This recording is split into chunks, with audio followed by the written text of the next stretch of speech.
Hello everyone, welcome to my channel. तो हम पढ़ रहे थे पॉलिटी में पढ़ रहे थे हम संघीय प्रणाली, पार्लियामेंट सिस्टम। संघीय प्रणाली के 3 अंग होते हैं, लोकसभा, राज्यसभा और राष्ट्रपति। तो हमने राष्ट्रपति जी के बारे में पिछले लेक्चर में पढ़ लिया था। आज हम वाइस प्रेसिडेंट, उपराष्ट्रपति जी के बारे में पढ़ेंगे और लोकसभा और राज्यसभा के बारे में पढ़ेंगे। तो चलिए स्टार्ट करते हैं। वाइस प्रेसिडेंट, उपराष्ट्रपति। तो राष्ट्रपति के बाद भारत का जो दूसरा सर्वोच्च पद है वो उपराष्ट्रपति जी का है।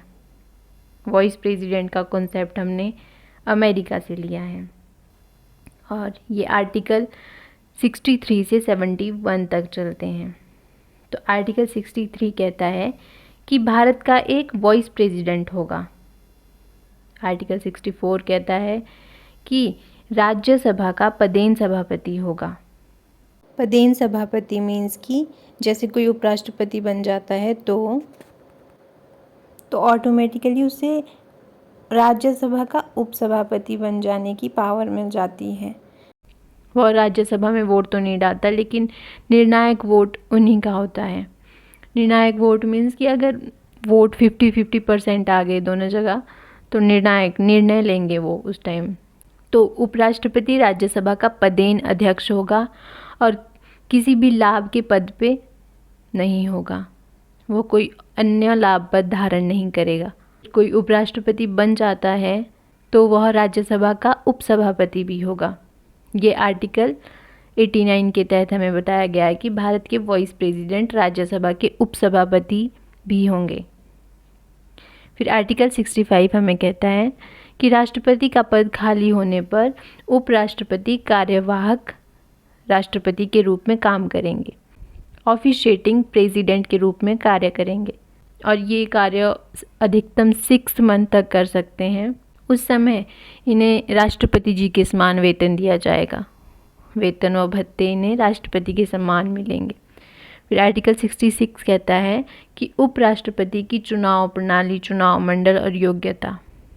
तो वाइस प्रेसिडेंट के पद हेतु चुनाव आयोजित करने की जो पावर है वो है इलेक्शन कमीशन ऑफ इंडिया को, आर्टिकल 324 के तहत।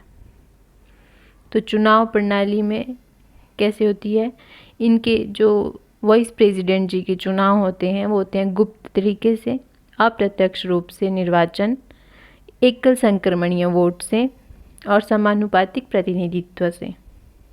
फिर चुनाव मंडल में लोकसभा व राज्यसभा के सभी मेंबर्स होते हैं और मनोनीत मेंबर्स होते हैं। वाइस प्रेसिडेंट की योग्यता है कि भारत का नागरिक हो, राज्यसभा के सदस्य चुने जाने की योग्यता रखता हो, 35 वर्ष न्यूनतम आयु हो और पुनर्नियुक्ति हेतु पात्र होते हैं वाइस प्रेसिडेंट। फिर आर्टिकल 67 कहता है कि वाइस प्रेसिडेंट जी का कार्यकाल कितने समय तक होता है। तो कार्यकाल होता है 5 वर्ष तक और वाइस प्रेसिडेंट अपना रिज़ाइन देते हैं राष्ट्रपति जी को। इन्हें पद से हटाने की प्रक्रिया तो राज्यसभा के सदस्यों के बहुमत व लोकसभा के सदस्य के साधारण बहुमत के आधार पर इन्हें हटाया जा सकता है पद से। केवल राज्यसभा में यह बिल लाया जा सकता है। आर्टिकल 69 कहता है oath and affirmation by the vice president, कि उपराष्ट्रपति जी को शपथ कौन दिलाएगा। तो शपथ दिलाते हैं प्रेसिडेंट या उनके द्वारा नियुक्त कोई व्यक्ति। आगे चलते हैं, आगे पढ़ेंगे हम लोकसभा और राज्यसभा के बारे में। तो मैंने ये साथ साथ ही लिखे हैं। राज्यसभा, तो राज्यसभा एक उच्च सदन है, इसे सेकंड हाउस भी कहते हैं और यह राज्यों का प्रतिनिधित्व करती है। फिर लोकसभा को हम निम्न सदन कहते हैं और प्रथम सदन भी कहते हैं। ये पूरे देश का प्रतिनिधित्व करती है। राज्यसभा को संसद का स्थायी सदन कहा जाता है क्योंकि यह कभी भी पूरी तरह से भंग नहीं होती। फिर शेड्यूल 4 में राज्य और यूनियन टेरिटरी के लिए राज्यसभा में सीटों का आवंटन किया गया है। फिर संरचना कैसी है लोकसभा और राज्यसभा की। आर्टिकल 80 में बताया गया है राज्यसभा की संरचना के बारे में। राज्यसभा में मैक्सिमम 250 मेंबर्स होते हैं। प्रेजेंट में है 245 मेंबर्स हैं, जिसमें से 233 मेंबर इलेक्टेड है और 12 नॉमिनेटेड हैं। तो आर्टिकल 81 कहता है लोकसभा की संरचना के बारे में। तो लोकसभा में मैक्सिमम 550 सदस्य हैं। प्रेजेंट में 543 सदस्य हैं, जिसमें से 524 सदस्य राज्यों के हैं और 19 यूटी के हैं, यूनियन टेरिटरी के हैं। फिर बात करते हैं हम राज्यसभा के चुनाव की।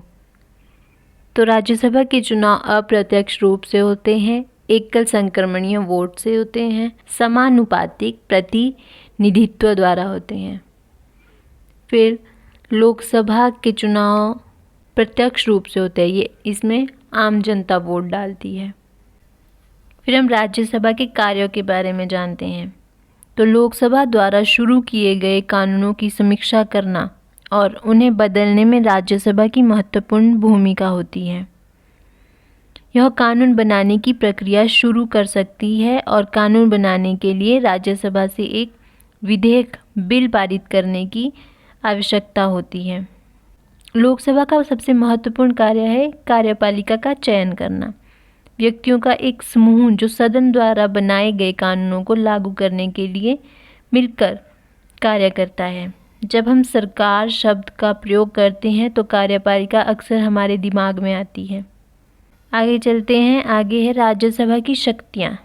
राज्यसभा की शक्तियाँ हैं कि राज्यों से संबंधित सभी मामले। राज्यसभा राज्यों को प्रतिनिधित्व प्रदान करती है, इसलिए राज्य को प्रभावित करने वाले सभी मामले को उसकी सहमति और अनुमोदन के लिए उसके पास भेजा जाता है। यदि केंद्रीय संसद किसी मामले को राज्य सूची से हटाना चाहती है या स्थानांतरित करना चाहती है तो राज्यसभा का अनुमोदन आवश्यक है। फिर आते हैं लोकसभा की शक्तियाँ। लोकसभा की शक्तियाँ हैं कि संयुक्त बैठक में किसी भी निर्णय पर कानून बनाने के लिए दोनों सदनों द्वारा पारित करने की उसे आवश्यकता होती है।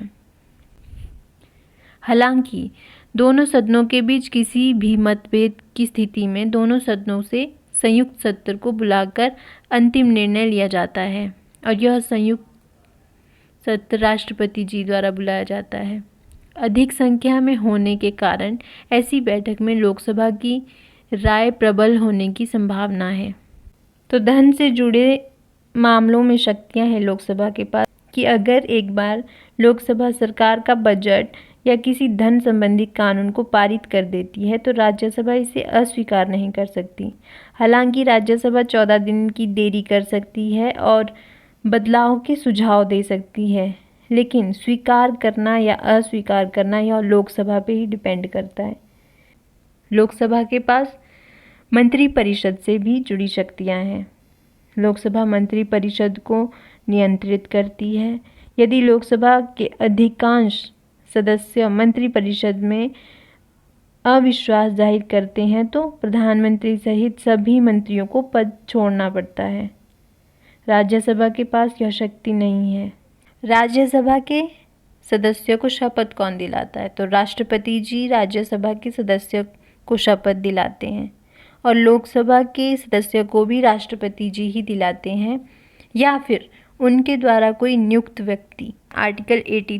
आर्टिकल 83 में है सदनों की अवधि कि लोकसभा का कार्यकाल कितना होगा और राज्यसभा का कार्यकाल कितना होगा। तो राज्यसभा के कार्यकाल की अवधि है 6 वर्ष।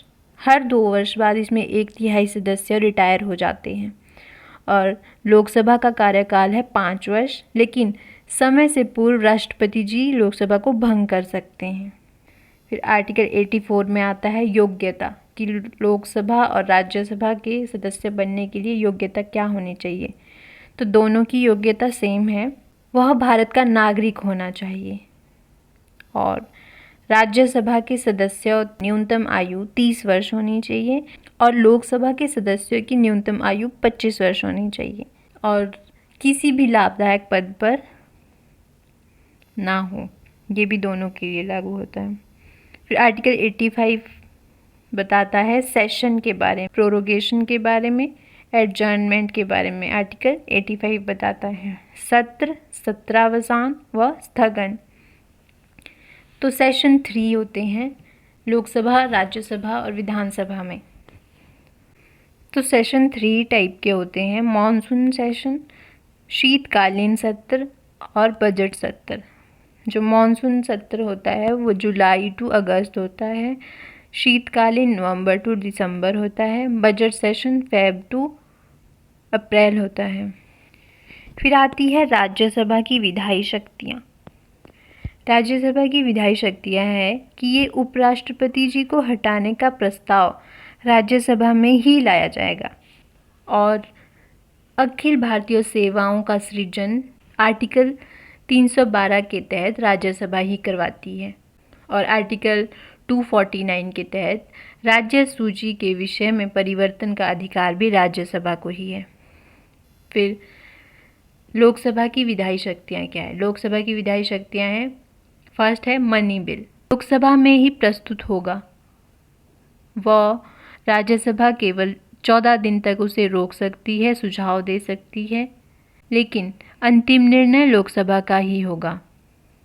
सेकंड है जॉइंट सेशन बिठा सकती है लोकसभा, तो इसके आह्वानकर्ता होंगे राष्ट्रपति जी, अध्यक्ष होंगे लोकसभा के स्पीकर।